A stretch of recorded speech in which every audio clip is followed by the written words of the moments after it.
All right. So this is Super Tuesday. This is Mr. Beat. How you doing? Hi. Yeah. So here we are, Super Tuesday. I would say probably the most important day as far as presidential elections in terms of seeing actual democracy. Because remember, November 3rd of this year is election day for the president, but it's really the Electoral College, the electors later on, that choose the president. So this is as close to true democracy for president as we will get. Super Tuesday. 14 states, American Samoa, all at once voting for who they want to be the next president. Now, of course, this is just for the Democratic Party we're mostly looking at. The Republicans also had a few primaries tonight, but generally we're looking at a handful of candidates on the Democratic Party side. Thank you for joining me. This is always a fun time. It really is like sports in a way. I mean, I'm a sports fan, college basketball fan, NFL, a little bit of soccer and baseball, but this is just like it. And the political pundits that are on TV talking right now are so annoying, just like sports broadcasters are so annoying. It's like, just be quiet. And I ended up muting my TV earlier. I was switching back and forth between CBS, NBC, ABC, the big three traditional classic networks, and they were just gushing over Joe Biden. So they couldn't hide their bias, but that's usually how it is. I'm going to try to hide my bias tonight, but I do have some thoughts so far on how it's going. We don't have all the results, but I'm going to go ahead and flip it here to the screen to show you what we got. I know if you're watching this, you've already been following. You already know. We don't have all the results. Oh, I hear myself. So let me switch the screen and we'll take a look at a few of these. In fact, I might go in order of when they reported them. So I think Politico had a pretty good, well, they didn't have American Samoa on there. I wanted to give them a shout out. So I'll just go to the AP. All right. Let's see if this will work. Still there. And yeah, so we have a lot of votes already accounted for. So American Samoa is interesting because this is the only time in the primaries and caucuses that the American territories get to have a say as far as who is president. On November 3rd, the general election, people living in American Samoa or Puerto Rico or Guam, they don't get a say. They don't get a vote for president. And they also don't get to vote for senators or representatives to vote in Congress. They do have representatives, but they don't have any votes in Congress. So that's an interesting observation. It was a caucus in Samoa. Another crazy thing about American Samoa was that Michael Bloomberg won, and Tulsi Gabbard even got one delegate. So it was definitely against the norm. Looking at the delegate count, that's why Michael Bloomberg is on the board. Well, he has a few delegates from other states as well. We'll look at that here in a little bit. But he's almost caught up to Elizabeth Warren. But this is the latest. Like I said, Tulsi Gabbard has one. I didn't see that happening. I'm surprised she's still in the race, but for some reason she's still there. Of course, the big news was that Amy Klobuchar and Pete Buttigieg dropped out over the past 48 hours, and then they both endorsed Joe Biden, which is why he has all this momentum. And wow, what a change of events we've seen in the past 48 hours. Holy crap. I mean, South Carolina was a big victory for Joe Biden last Saturday, but now it seems like everyone's rushing to him as far as the more establishment type. One of the pundits on CBS actually said, hey, we shouldn't call them establishment Democrats that are opposed to Bernie Sanders. We should call them more traditional, like the Bill Clinton Democrats. And I'm just thinking in my head, no, establishment's the right word. Like, dude, it's amazing how much of these how many of these pundits are still out of touch. But yeah, so Politico has pretty good thing here. It's looking good for Biden overall, especially in the South. Oklahoma, I thought it would be closer. North Carolina, I thought it'd be closer.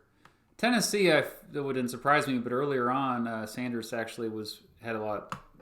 It was a lot closer for him. But if you go to the, let's see, making sure I'm still showing here. Okay, if you go to 538, they're of course data driven.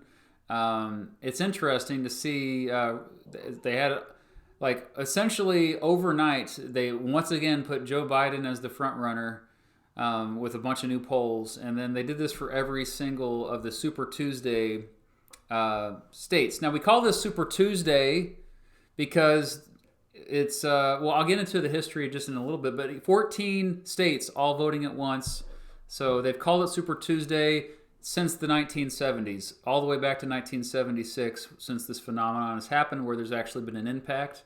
And we'll go through the election years where there actually was an impact. But so American Samoa, you see, it looked like it would be probably Biden or Sanders that they predicted to win that. But no, it was Bloomberg that won that one. Vermont, they, of course, predicted Bernie Sanders, and he did win that one. Maine, they predicted Bernie Sanders. And let's go to Maine. Maine has been a surprise. But, so far, though, it looks like Bernie Sanders does have a narrow lead in Maine. It's close. Him and Joe Biden are neck and neck in that one. But he was supposed to win that one easily because that was a state he won back in 2016. Utah. Looks like Bernie Sanders was a favorite, although really closened at the last moment there.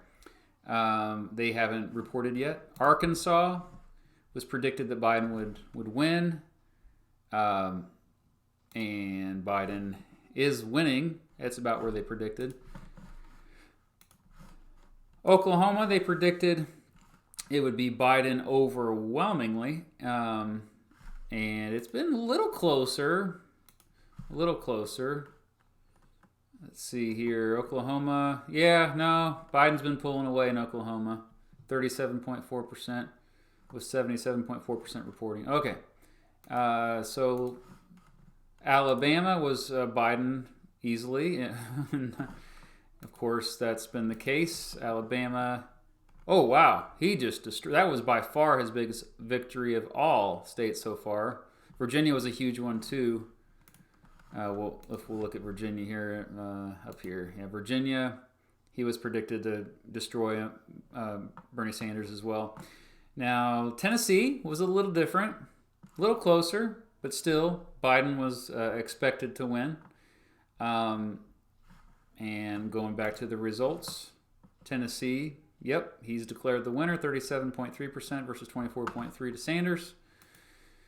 And Colorado was Bernie Sanders was projected to win, and they called Colorado really early, so it looks like he's going to easily win Colorado. Of course, in second place in Colorado is Bloomberg, who also did pretty well in Tennessee and decently in North Carolina. If you look at Massachusetts, I think he was expecting to do better there, but I think Warren took a lot of his. I mean, that's her home state. Elizabeth Warren was hoping to pull off an upset, I think, in Massachusetts, and that's not going to happen, it looks like. So let's go back. So predictions for Minnesota. Minnesota was a lot closer, but still. Yeah. Klobuchar, even though she dropped out, a bunch of people voting for her anyway because that's her home state. But she endorsed, of course, Biden, so Biden got a big spike there. But still, Bernie was expected to be the favorite in Minnesota. And Minnesota has been Biden. He has the lead with 17%. Now, that could change, but he is currently leading in Minnesota. We already went over Massachusetts. No, I guess we didn't look at the predictions there, did we? Because Elizabeth Warren, I think, she was projected to be second, and Sanders first, and so far in Mass, it has been, wow, Joe Biden, first place. Second place, Bernie, close behind, but third, a distant third, Elizabeth Warren. So yeah, very disappointing night for Elizabeth Warren, which a lot of people predicted, but Virginia was always going to be Joe Biden's, well, at least in South Carolina, overwhelmingly. And that we already looked at that one. Virginia was a pretty big victory for Biden. North Carolina was also expected to be a Biden victory pretty easily. And it was, North Carolina was, there it is, 36.5% versus 23.1% to Bernie. And Texas, we are still looking at, now Biden surged in the last few days there in the polls. So if Bernie Sanders was able to pull this off, and if you look at Texas so far, Bernie Sanders has an early lead in Texas. So that would be a huge win for Bernie Sanders if he pulls that off. And then finally, California, which Bernie Sanders is expected to win. We don't have results for it all either because polls don't close until 10 p.m. my time. So, delegate count as of right now is 238 delegates for Joe Biden versus 126 for Bernie Sanders. That's the more important thing, is not necessarily who wins each state, but who adds up all the delegates. At this point, we are looking at a two-way race between obviously Joe Biden and Bernie Sanders, more of the establishment versus the more progressive wing, I would say, or anti-establishment. And we're seeing parallels to the 2016 election, or the primaries and caucuses for the Republicans, where you had Donald Trump, who was the anti-establishment, playing that role at least, versus the establishment, people like Ted Cruz and Jeb. And so it's a similar thing. Now, I think Joe Biden has all the momentum because of those endorsements. I really do. I think Pete Buttigieg and Amy Klobuchar. Now, Pete Buttigieg, a lot of his fans liked Bernie Sanders, but they listened to him. They're loyal to him. Amy Klobuchar doesn't really have loyal fans, so whatever with it. But I think his endorsement of Joe Biden was huge. I do think it will tighten up here once we get more of the results in. And remember, California, we won't know all the results until at least a few days, maybe up to 2 weeks, I'm hearing. Michael Bloomberg has had a disappointing night, only 15 delegates thus far. He's not going to get that many more. He may not even surpass Pete. And so I'm thinking Michael Bloomberg. I mean, remember, Michael Bloomberg, another billionaire, but like big time, $61 or $62 billion he's worth.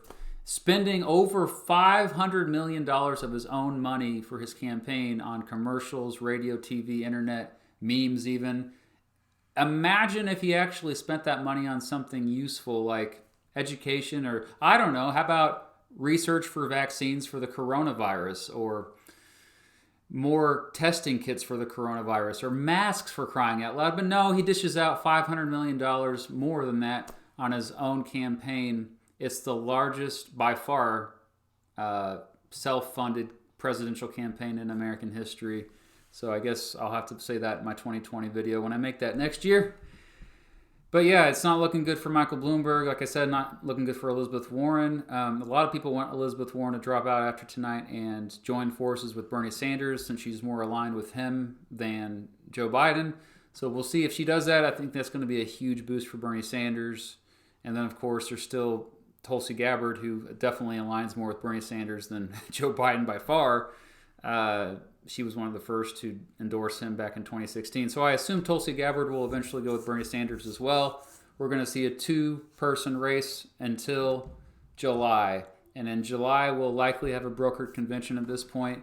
If you look at 538, that's pretty much what they're predicting at this point. No one. 3 in 5 chance that no one will get the break the threshold to have enough delegates.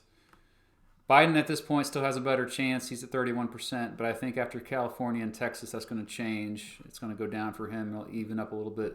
And then if Warren does endorse Sanders or join forces, Sanders it'll be even closer. But it's going to be down to the convention. We'll see how it goes. But I mean, Super Tuesdays are significant because they're supposed to give us a more clear picture. So if we go through in history, I'll get into that. But before we do that, I want to say on the Republican side, let's look at this. Republican side, there's still opponents to President Trump.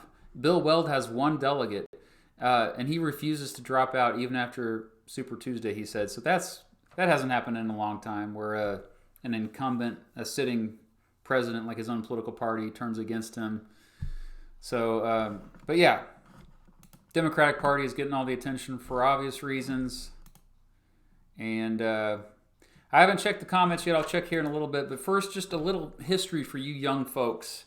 The Super Tuesday, like I said, it's the closest we'll get to democracy for the presidential election in one day.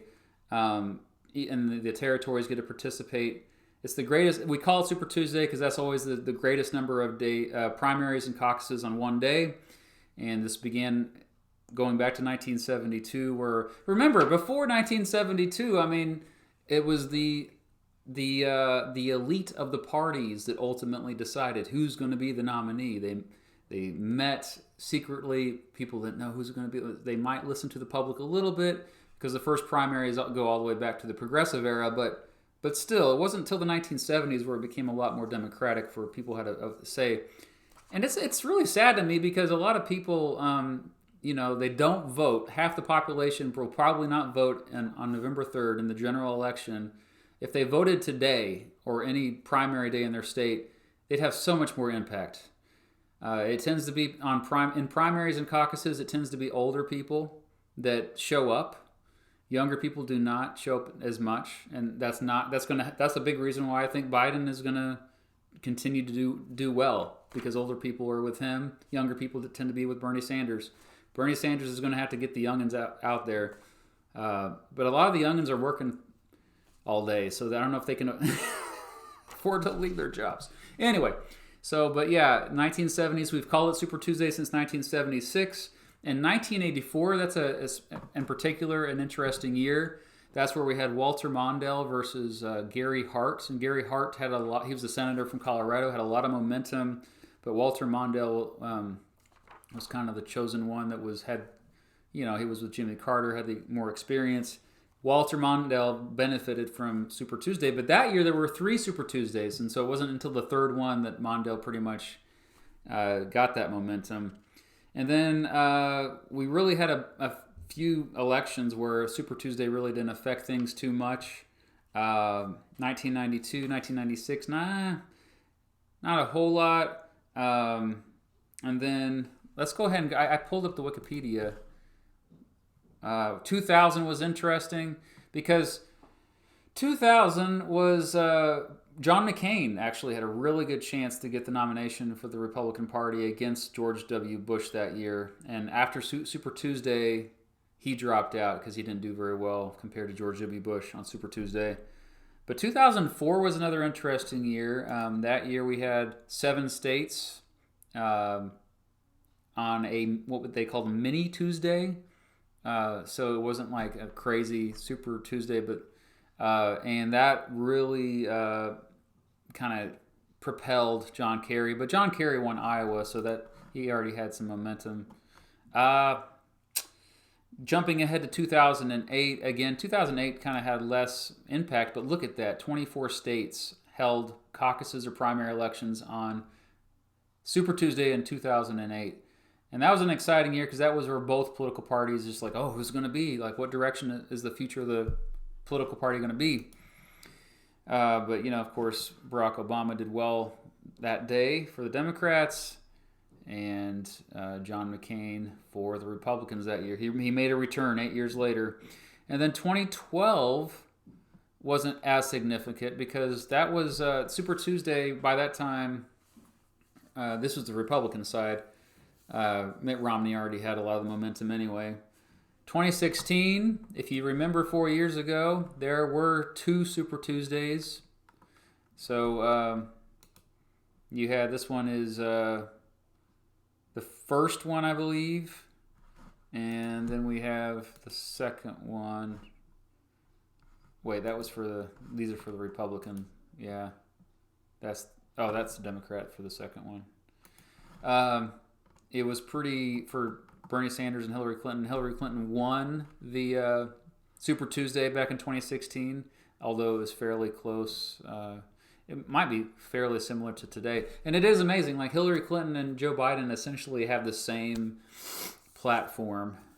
So if there's more people that support Joe Biden versus Hillary Clinton, it's purely because of what they think of him as a person, which is also interesting because a lot of people see him as a person as just repulsive. So you have this kind of people that love him or people that hate him. So also, I want to point out something, but of these two, the pundits were all saying, hey, Joe Biden has a better chance head-to-head versus Donald Trump in November.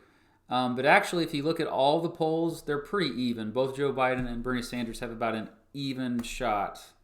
And both of them actually do pretty well against President Trump. It's some of these candidates over here, like Elizabeth Warren and Pete Buttigieg, they were the ones who weren't doing as well against Donald Trump. And that's assuming the economy is the same as it is. Things could change, as we've seen with the stock market over the last few days. So, let's see if there's any updates here, but I think I went through all the history. Remember, the convention for the Republicans isn't until August 24th to 27th, and for the Democrats, it's July 13th to the 16th. So we have some time. This is far from over. Looks like they've called. Oh wait, no, this is the same. Let me refresh this. I don't think it's changed. Okay. Oh, well, they called Minnesota for Vice President Biden. That was a big win for him. Wasn't it an upset? I think that was an upset. Yeah, Biden was not expected to win Minnesota. But if Bernie gets Texas, that would be pretty big. And then, of course, California later. Massachusetts is also another big upset if Biden holds on to that lead, and same with Maine. So those two. Overall, I would say if you're a supporter of Joe Biden, you should be pretty happy about tonight. He's going to have a pretty commanding lead, I think, regardless of Texas and California. So with that, I'm not going to be too long tonight. I just wanted to check in since this is such an important night. Looks like I got to figure out how to. Here, I'm going to go back on camera here so I can check the super chat and answer some questions if you want. So if you just joined us, we've been following the Super Tuesday results, looking at a little bit of the history. This is an impactful day. Every 4 years, you've got to look at Super Tuesday, what's happening, because we're in terms of momentum. I know a lot of people talk about the first primary and caucus, Iowa, New Hampshire. No, I mean, I think they are increasingly not as impactful as Super Tuesday. So especially when you see major divisions in political parties like we're seeing with the Democratic Party right now. So yeah, let me look at the questions here. Thanks for the questions if you have them. Okay, so I have problems here when I don't check the messages regularly. But notice me. I've noticed you, Jeremy. Let me see if I can just see the super chat on my phone and see if that works. But I noticed you, Jeremy. Let me see. Yeah, that's me again. That's okay. Yeah.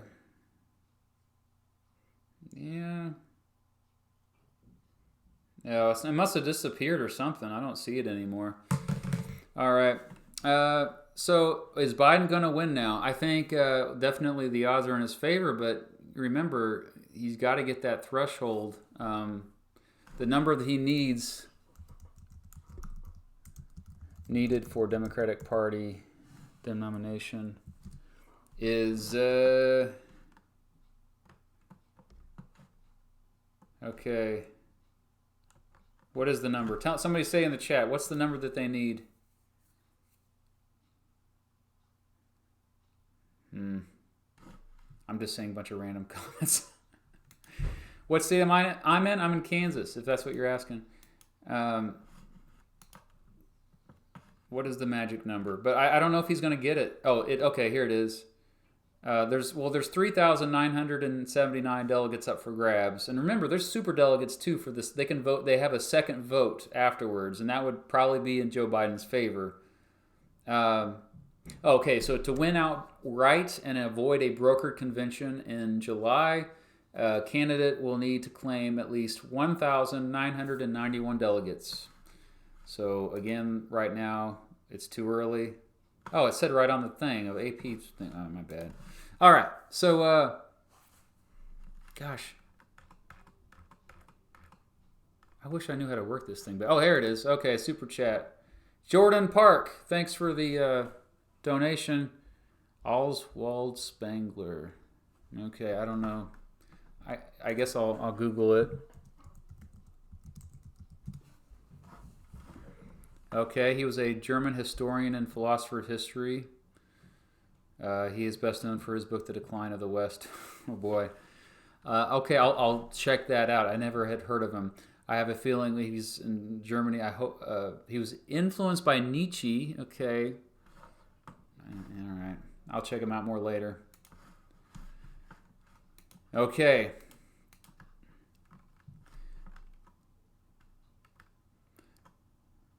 Oh, thanks for the compliments. I'm seeing some of that. I'm seeing a lot of people just report or over like to feel the burn. People need to calm down.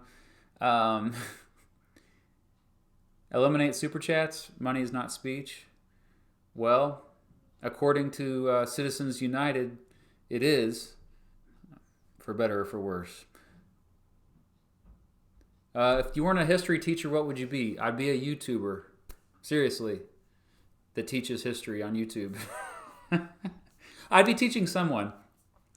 I was doing it before I was in the classroom. I was trying to educate people. I'll do it probably for the rest of my life. Even if I'm just talking to a wall, I'll try to educate that wall. A lot of people want Huey Long to win in 2020. Huey Long is dead. He was assassinated, okay? That was in the 1930s. You need to get over that. All right. I'm not going to tell you who I support. I had said in the past that I liked Andrew Yang, so we'll leave it at that. He's out of it, so that was a bummer. Battle of the Boomers. That's a good point someone brought up. I mean, the four remaining candidates that really had a chance tonight, excluding Tulsi Gabbard, Elizabeth Warren, 70 years old, Michael Bloomberg, Joe Biden, I think both 77, and Bernie Sanders, 78. I mean, they're all in their 70s. Donald Trump, 73. We're talking, whoa, is this the future? And you notice the people that vote for Bernie Sanders, though, are all tend to be younger. I mean, is the future now? I don't know. I thought this year we'd see more of a dramatic change. We do live in the age of populism again. Populism 2.0, I call it, the second populist era or movement, I guess, in American history. But yeah, I think somebody just did only super chatting to prove they are indeed speech. So IBX Toy Cat, thank you. Yeah, I mean for better or for worse. All right, I'll see if I can answer some questions here. I'll just be on for a few more minutes, not that long, because I do have to get up early tomorrow and teach high school and stuff. Oh, Jordan, I am the Bloomberg of the stream. All you need to do is just shout $500 million more dollars. Then you'll be the Bloomberg of the stream. A lot of people, talking about how the age of these candidates. Another interesting dynamic is with the coronavirus being a factor, and they're all traveling around shaking a lot of people's hands. Is that gonna? Is the health something we should look at for all these older candidates? Maybe that's the real reason why Tulsi Gabbard won't drop out. I don't know. The Geo Scholar says, I like your Kansas City video and your state comparison videos, speaking as a geography YouTuber. Hey, I will subscribe to you, Geo Scholar, if I can figure out how to do that before I forget. Thank you. That's great. I love, those are my favorite ones to make, honestly. I mean, the presidential election stuff and history stuff, that's right up there too, but I love geography. That's really okay. I think I found your YouTube channel, so I'm going to subscribe to it.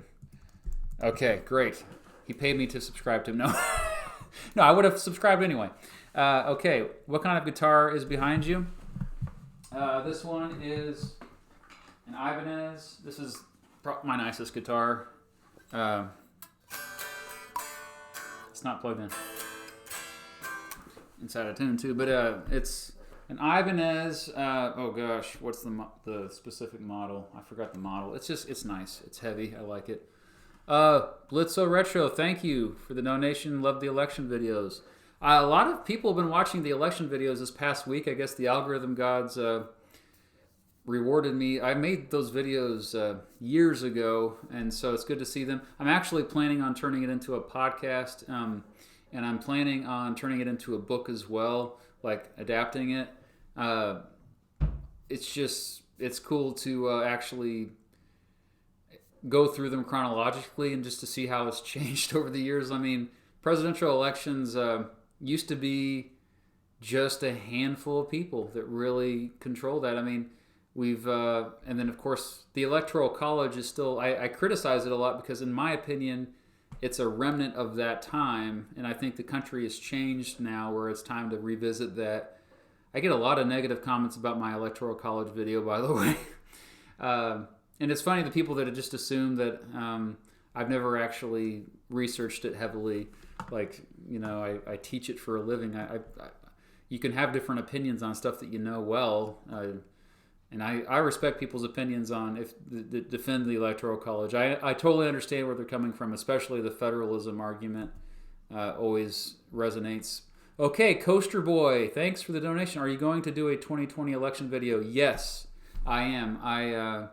I usually wait at least a couple months. I wait till the electors vote in December and wait till things settle down and I kind of clear my head and reflect. That's what I did with the 2016 video. And then it would be at least January, if not later, maybe even February or March before I release it because I want to try to be less biased and reflect, like I said. All right? Jordan Park, man, he's adamant about that book. Okay. Yeah, good comments here. Google blue waffles. Oh my gosh. I should not say this stuff out loud probably. Oh, Supreme Court briefs. Yeah, I'll continue doing Supreme Court briefs probably indefinitely. I have tons of court cases on my long list. I love the suggestions because if you keep suggesting certain ones, it sticks in my brain more. I'm like, oh yeah, a lot of, but that series does not do very well. That's why I don't do it as much anymore. No, don't Google it. Okay, I won't.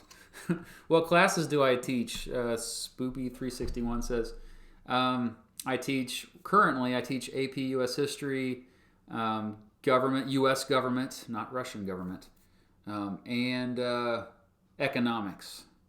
So, this is funny also about political punditry is like they like to make predictions, and then even 538, they make predictions. That's how they built the name for themselves, looking at data to predict, and they got 2016 wrong. And so it's like human behavior, it can be unpredictable, and that's why economics is also fun because of that kind of stuff. The Walking Dead spoilers and more. I never finished watching The Walking Dead. Thank you for the donation. He says, what if, he or she says, what if all states use the congressional method instead of being a magic number, the candidate with the most electoral votes wins, so splitting isn't an issue, and we voted using approval voting. I'm totally down with that. That's a good compromise. I think there are lots of ways you could compromise, dividing up the electoral votes based on districts. You could go to ranked choice voting within each state, or you could go to, it's okay to have each state do their own way of voting, but to just make it more democratic within each state. Because I feel like a big problem is a lot of voices are just completely ignored in states. And then that, therefore, causes people to not even show up to the voting booth at all. I mean, if you look at the 2016 election, the biggest number of people on election day, who won? People staying home. That's who won. More people stayed in home who were eligible to vote than voted for either Donald Trump or Hillary Clinton. All right. Let's see. I'm just going to see random questions. What is your favorite era of U.S. history? I love to learn about and teach about the 1960s and 1970s, a really dynamic time. What would you say is different about Kansas politics versus Alabama politics or Louisiana? Not much. Louisiana's kind of in its own category, but Alabama, it's more conservative than Kansas, I would say, in terms of socially, but very similar in terms of where people fall on the political spectrum. Jayhawks or Wildcats? As you see behind me, I have a Jayhawk behind me. That's where I went to school. So Jayhawks, that's where my wife went to the school. Shout out to Mrs. Beat. Virginia and West Virginia. Yeah, that's on my list to eventually do. President Tulsi and Vice President Coronavirus. I'm so glad I saw that comment. Bollier or Kolbach. I don't like Kolbach so much. I haven't hid that fact. Who's your favorite president? George Washington. I have a couple videos about that. So, was I down on Mass Street when the Chiefs won? No, I was not. I'm a boring parent, so that's where I was at home. Oh, well, Jeremy, I am your teacher, just on YouTube. It's a little weird, but George Washington's in the chat. Hello. He says, what advice would you give for someone who wants to be a high school teacher, specifically APUSH? Well, I don't mean to trash APUSH too much, but APUSH is literally you're teaching to a test. That's what it is. It's a good test, but I think it kind of can rip some of the passion from you. I noticed that teaching it for a couple of years, that's kind of what's happened. We can't dig in deep like I want to for really fascinating topics. But generally, just be passionate about the content first. Make sure you are. But even the more important part, though, is that you like people. If you want to be a teacher of any subject area, you've got to be someone who enjoys working with people, no matter what their personality is. You have to have a laid-back mentality. Just be ready to negotiate and compromise and live with not always being in control of everything. DeWitt Clinton for 2020, yeah. Another four-way election. That's not going to happen anytime soon. That's just... Do my students like me? Some of them don't. They don't, because I make them do work sometimes, and you got to work sometimes. You got to work it. You know what I'm talking about? 5A push gang. Ooh, we have a few of those. It's tough to get a 5. If you get a 5 on any AP exam, wow. That's amazing. Can I give you homework? Fish Basket wants homework? Sure. Your homework is to research the misery index. Okay?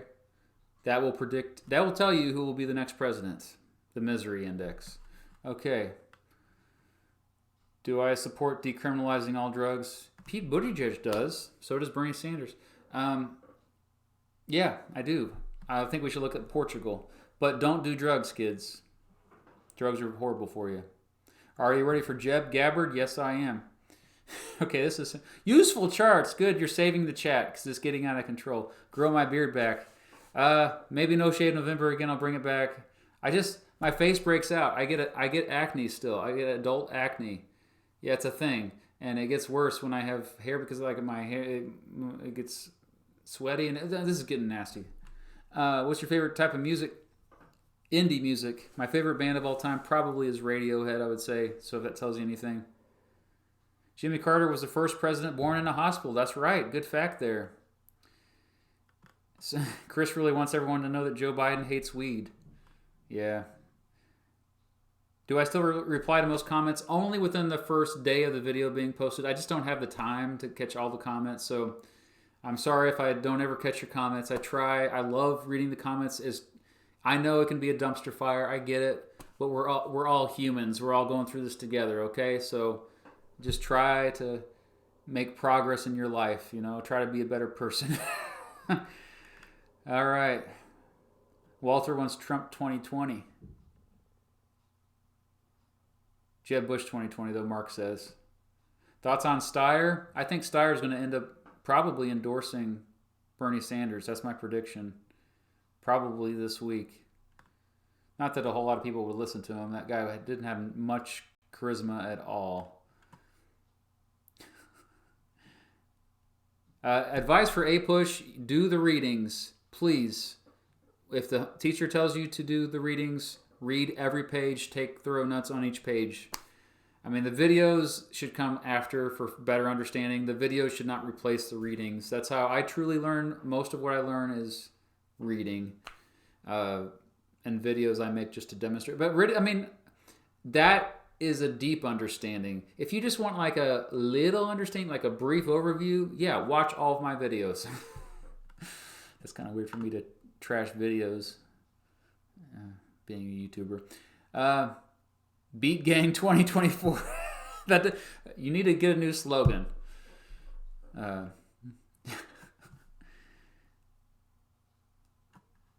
Luke, hey, shout out to Luke. He's been with my channel for years. All right. Well, this has been exciting.